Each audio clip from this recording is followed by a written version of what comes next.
আপোনালোকে এইকেইদিন দেখি আছে ফেচবুকত বিভিন্ন কালাৰৰ বিভিন্ন অসমীয়া আখৰ লিখি আছে। এই অসমীয়া আখৰবিলাক আপোনালোকেও লিখিব পাৰিব। ইয়াৰ বাবে এটা এপ্লিকেশ্যনৰ প্ৰয়োজন হ'ব। এপ্লিকেশ্যনটোৰ নাম হৈছে পিক্সেল লেব।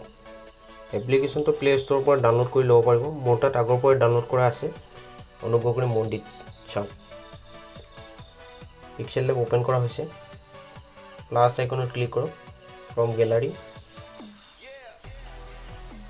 ইয়াৰ পৰা এই ফটোটো ক্লিক কৰা হৈছে। ফটোটো আহিছে, ফটোটো এডজাষ্ট কৰি লৈছোঁ। Plus icon click, text, edit,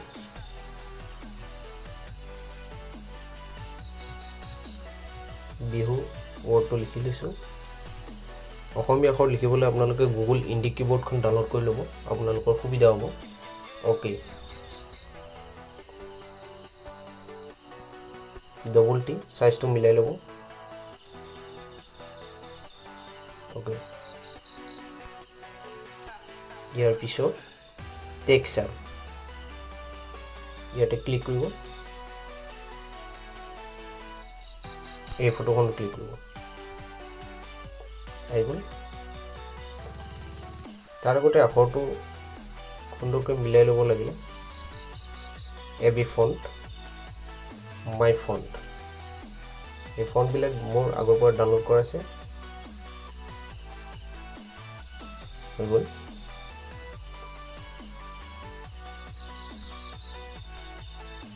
ইয়াৰ পিছত আৰু ফটো ক্লিক লগাম ইয়াতে ফ্ৰম গেলাৰী। জাপিটো দিছোঁ। এইটো যিহেতু বগা আছে, এইটো বগাটো ছাইড কৰিব লাগিব। ছাইড কৰাৰ কাৰণে ইয়াতে ক্লিক কৰিব। আৰ্চ কালাৰ্ছ ইয়াতে ক্লিক কৰিব। এইটো ইনেবল কৰি দিব। এইটো ছাইডে গুচি গৈছে, দেখাই পাইছে।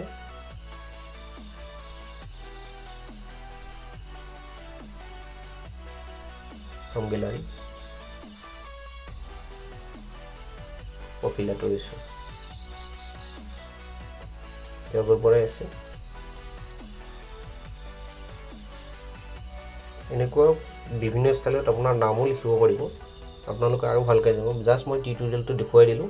এই ধৰণে আপোনালোকে বিভিন্ন আখৰ লিখিব পাৰিব। এই এপ্লিকেশ্যনটো ব্যৱহাৰ কৰিলে সমস্ত গম পাব। তাৰপিছত এইটো ছেভ কৰিবলৈ হ'লে তিনিটা ফটোত ক্লিক কৰিব। Export image, save to gallery, save হৈ গ'ল। এনেকুৱা ধৰণেৰে আপোনালোকে আখৰবিলাক লিখিব পাৰিব। ধন্যবাদ।